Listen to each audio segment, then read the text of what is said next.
Hello बच्चों, आप लोगों का यूवीआर क्लासेस में बहुत बहुत स्वागत है। आपको पिछली वीडियो में मैंने पढ़ाया था पुष्प और पुष्प के भाग, पुंकेसर और स्त्रीकेसर। आज आपको हम पढ़ाएंगे परागण, पॉलिनेशन, और उसके बाद पढ़ाएंगे आपको फर्टिलाइजेशन, निषेचन और दोहरा निषेचन, डबल फर्टिलाइजेशन। आप लोग अगर चैनल पे नए हैं तो चैनल को सब्सक्राइब कर दीजिएगा और लाइक भी कर दीजिएगा। आइए आपको हम पढ़ाते हैं पॉलिनेशन। सबसे पहले आप लोग जान लीजिए पॉलिनेशन या परागण कहते किसे हैं। जब पुष्प के नर भाग पुंकेसर से जो लघु बीजाणुधानी में परागकण बनते हैं पॉलन ग्रेन, वो स्थानांतरित होकर के मादा भाग वर्तिकाग्र पर पहुंचते हैं। उसी पुष्प के मादा भाग वर्तिकाग्र पे या उसी जात के किसी दूसरे पुष्प के मादा भाग वर्तिकाग्र पे पहुंचते हैं, तो उस पहुंचने की प्रक्रिया को कहते हैं पॉलिनेशन, परागण। जब परागकण पॉलन ग्रेन जो कि हैप्लॉइड सेल है, अगुणित कोश का है, एन टाइप, वो पहुंच जाता है मादा भाग वर्तिकाग्र पे, स्टिग्मा पे, तो पॉलिनेशन की प्रक्रिया पूरी हो जाती है। लेकिन ये पॉलिनेशन जो परागण है मुख्यतः दो प्रकार से होती है। एक आप देख रहे होंगे, इधर लिखा है स्वपरागण, उधर आप देख रहे होंगे पर परागण। तो एक तो स्वतः परागकण पहुंचता है मादा भाग वर्तिकाग्र पे, जब एक ही पुष्प का पुंकेसर है और उसी पुष्प के मादा भाग वर्तिकाग्र पर स्वतः पहुंचता है परागकण पॉलन ग्रेन सेल्फ ही, तो कहलाता है आपका स्वपरागण। लेकिन अगर उसी जाति का दूसरा कोई पौधा है और उसके पुष्प के मादा भाग पर पहुंच रहा है परागकण आपका, तो कहलाता है पर परागण।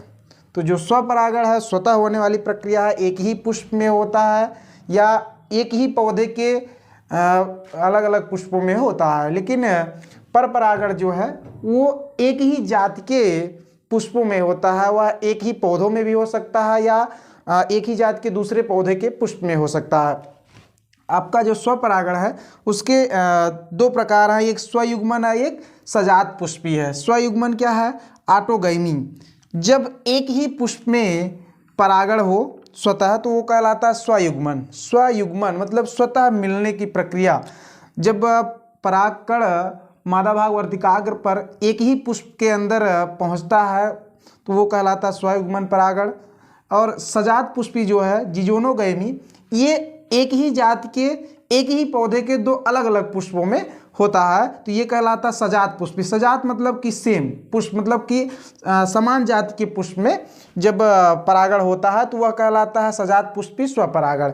अब स्वपरागण जो हो रहा है, स्वपरागण के अनुकूलन क्या है, मतलब किस परिस्थिति में, किस एडाप्टेशन में वो आपका स्वपरागण होगा, कौन सी परिस्थिति में। तो आप देख रहे हैं, एक है समकालपक्वता, होमोगैमी है, दूसरा है द्विलिंगी या उभयलिंगी, बाइसेक्सुअल या मोनोसियस फ्लावर, उसके बाद तीसरा है अनुन्मील्यता या क्रिस्टोगैमी।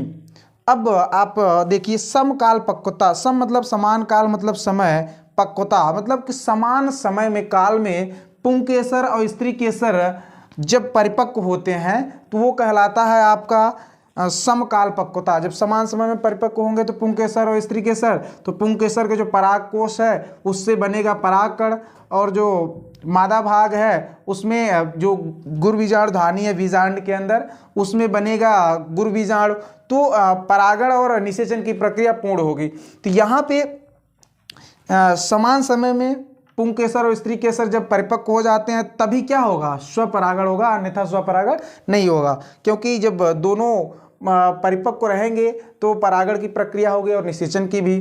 और अब आप द्विलिंगी और उभयलिंगी, दूसरा अनुकूलन जो एडाप्टेशन है सेल्फ पॉलिनेशन का, द्विलिंगी, अगर फ्लावर जो पुष्प है वो द्विलिंगी है तभी उसमें आपका स्वपरागण होगा। अगर द्विलिंगी नहीं है तो स्वपरागण नहीं है। जाहिर सी बात है, अगर पुष्प एक लिंगी है, जैसे कुकुरबिटा फैमिली में आप पढ़ते हो, कद्दू, लौकी, ककड़ी, खीरा, नेनुआ वगैरह, तो ये सब जो हैं आपके पपीता, पपाया में भी, तो ये अगर एक लिंगी पुष्प जो है उसमें या तो पुंकेसर होगा या स्त्रीकेसर होगा, दोनों नहीं होगा। जब दोनों नहीं होगा तो स्वपरागण होने का कोई चांस ही नहीं है, तब उसमें आपका पर परागण होगा।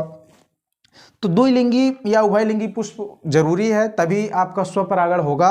और समकाल पक्वता होना चाहिए पुष्प में, तभी स्वपरागण होगा।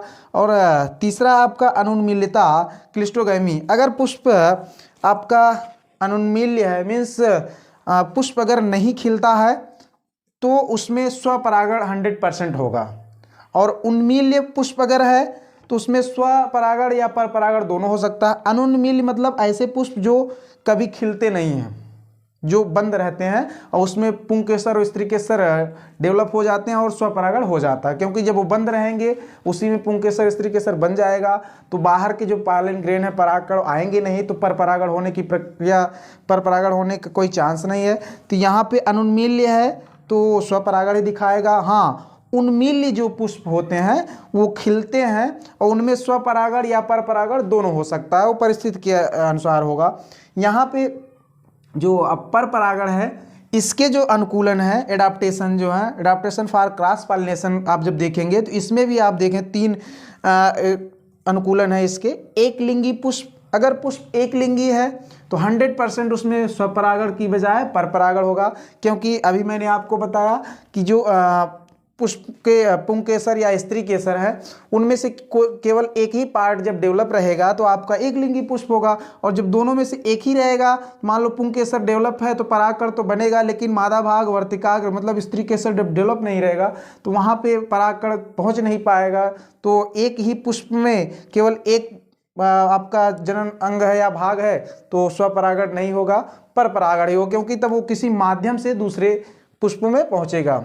पर परागण में सिंपल सी बात है, जब किसी माध्यम से परागकण पुंकेसर के परागकोश से निकलकर उसी जाति के किसी दूसरे पुष्प के बाधा भाग वर्तिकाग्र पे पहुंचता है तो वो कहलाता है परपरागण। इसके कई प्रकार हैं, आप कीट परागण, पक्षी परागण, चमगादड़ के द्वारा परागण, जंतुओं द्वारा परागण, विभिन्न प्रकार के। कीट परागण सबसे ज़्यादा होता है, लगभग 80% से ज़्यादा। तो दूसरा जो आपका विभिन्न काल पक्वता अनुकूलन में ये आपका इसमें जैसे आपको मैंने बताया ना, समकाल पक्वता, समान समय में जब पुष्प के पुंकेसर और स्त्री केसर, नर और मादा भाग जब परिपक्व होते हैं तो समकाल पक्वता। यहीं पे विभिन्न काल पक्वता मतलब वही पुंकेसर और स्त्री केसर जब अलग अलग समय पे परिपक्व होते हैं तो वो कहलाता है आपका विभिन्न काल पक्वता। इसमें पुपूर्वता है और स्त्री पूर्वता दो हैं, एक पुपूर्वता प्रोटेंड्रस और एक है प्रोटोगाइनी। मतलब जब पुंकेसर पहले डेवलप हो जाएगा तो उसको कहेंगे पुपूर्वता और प्रोटेंड्रस उसको कहते हैं, और जब स्त्री केसर सबसे पहले डेवलप हो जाएगा तो उसको कहेंगे प्रोटोगाइनी या स्त्री पूर्वता। जब दोनों अलग अलग समय परिपक्व होंगे तो इधर से मान लो पुंकेसर परिपक्व हुआ तो परागकण आपका बन गया, लेकिन स्त्री केसर नहीं परिपक्व हुआ तो यहाँ पे स्त्री केसर पे परागकण पहुँचेगा, लेकिन परागण की प्रक्रिया पूरी हो जाएगी, निषेचन नहीं होगा, फर्टिलाइजेशन, और जब तक निषेचन नहीं होगा तो आगे सीड और फ्रूट का फॉर्मेशन नहीं होगा। अगला है हर्कोगैमी। ये एक विशेष परिस्थिति है, पुष्प का जो नर भाग और मादा भाग है इसकी संरचना में विभिन्नता पाई जाती है। अगर पुष्प के पुंकेसर या स्त्री केसर की संरचना में विभिन्नता, जैसे पुंकेसर बड़ा हुआ स्त्री केसर छोटा, तो पर परागण होने के चांसेस हैं, लेकिन अगर स्त्री केसर बड़ा हो गया और पुंकेसर छोटा तो इनमें परागण प्रक्रिया होने में कठिनाई होगी, स्वपरागण तो पर परागण ही होगा। ये हर्कोगैमी में आप संरचना जब छोटी बड़ी होगी तो स्वपरागण होने के चांस नहीं रहेंगे, तब आपका परपरागण होगा। तो ये आपके परपरागण के अनुकूलन थे। वैसे भी आप जानते ही हो, कभी भी जो पुंकेसर या इधर आपका स्त्री केसर है, जैसे हम सब में शादी ब्याह होता है तो जो लड़के वाले हैं मतलब पुंकेसर इधर, और जो लड़की वाले हैं, कभी भी बारात लड़की वाले लेके लड़के वाले घर नहीं आते हैं, लड़के वाले ही जाते हैं लड़की वाले घर। तो हम लोग मतलब परागकण लड़के वाले इधर से बारात वरात लेके जाते हैं लड़की के घर, यहाँ पे स्टिग्मा वर्तिकाग्र पे। वहाँ जब पहुँचते हैं तो पिछले वीडियो मैंने आपको बताया था कि वहाँ तब परागकण से बनता है नर युग्मोद्भिद, जो 3 कोश का 3 केंद्रक वाली संरचना थी। उसके बाद पराग नलिका का निर्माण होगा वर्तिकाग्र पे, तो जो पराग कण है उससे 2 नर युग्मक बनते हैं और वो पहुँचते हैं मादा भाग अंडाशय में, अंडाशय में जब पहुंच जाएंगे तो वहाँ पे बीजांड होता है। बीजांड में मैंने आपको बताया था गुरु बीजांड धानी, जहाँ से गुरु बीजांड बना था। गुरु बीजांड तब बनाता है 7 कोशिका और 8 केंद्रक वाली संरचना, जिसे आप कहते थे मादा युग्मोद्भिद या एम्ब्रियोसैक। और जो 7 कोशिका 8 केंद्रक वाली संरचना थी उसमें, और जो नर युग्मोद्भिद संरचना थी, उन दोनों में निषेचन की प्रक्रिया होती है, तब जा कर के आपका पूर्ण होता है और फल और बीज का निर्माण होता है। तो अब आपको हम पढ़ाएंगे निषेचन, और उसके पश्चात तब दोहरा निषेचन पढ़ाएंगे, डबल फर्टिलाइजेशन।